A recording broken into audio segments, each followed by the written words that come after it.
Hello everyone, welcome to the channel One at a Time. My name is Emily. Today I'm sharing with you day 5 and 6 of our trip down the Owyhee River. These are just pictures of our camp that we spent the night in. It was beautiful, and this is while we're packing up, getting ready to go. The kids are exploring, we're loading gear in the canoes, we're making breakfast, and they found a wonderful wall that they could just climb up and sit, and they were so excited for me to get their picture. They were up there pretty high. We got on the river and got going, and one of the first things we saw was this beautiful, fun family of otters.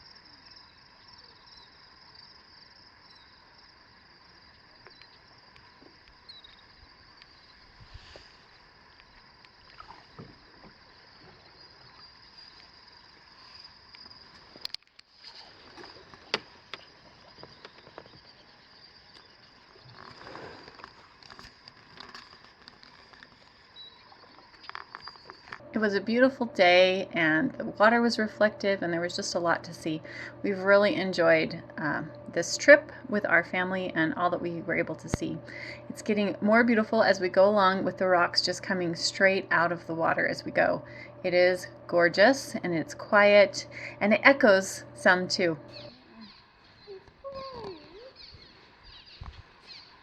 Now you guys have seen the pretty part.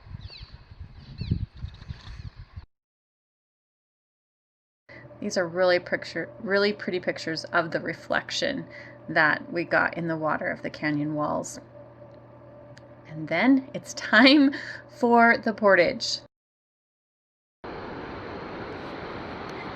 We are on the portage for Owyhee Falls. That is Owyhee Falls. When we left 4 days ago, Crutchers was running at like 5:06. So it's dropped since we've been on the river. We don't know what it is right now. But this is the falls. And we're portaging further than we have when we came on our first trip, just because of the low water changing the river. Some quick stats about this portage.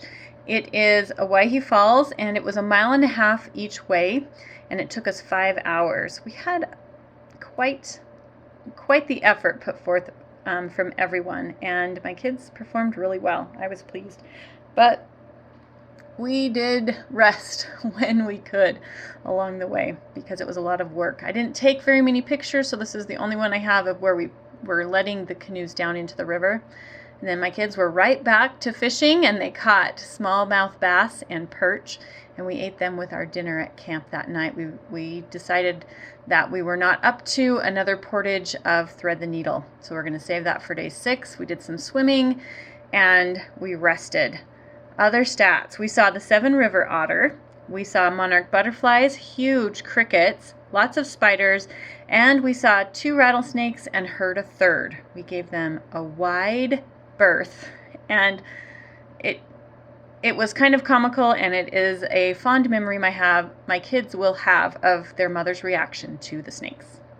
Day 6 on the river was another busy one, but I don't have a lot of footage to share with you of that, as I was down a camera because I didn't have a way to charge the battery. I'm really sad about that, but it was a good day, and we continued our adventure and enjoyed the river and the scenery all around. The portage was for thread the needle, and unfortunately I have like one picture. This is it. This is where we let the canoes down back onto the river after carrying them along the canyon. Here's my daughter climbing around on the rocks, and again, that one picture. We put our canoes in right here on the river, and then we lined them around on the left side of those boulders, and then we got in. The kids continued to fish, and they had a great time catching more fish. We had to let them go though, because we got off the river at 5 p.m. and we headed for home. It was a good adventure, and Till next time, everyone, eat more potatoes, wear wool, and ask for USA lamb and beef at your local grocery store.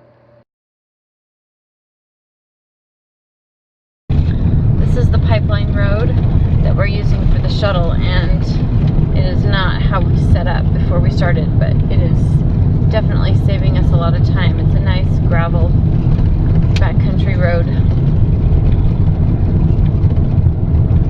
After the pumping station, the road gets a lot worse. So you can make good time on this road.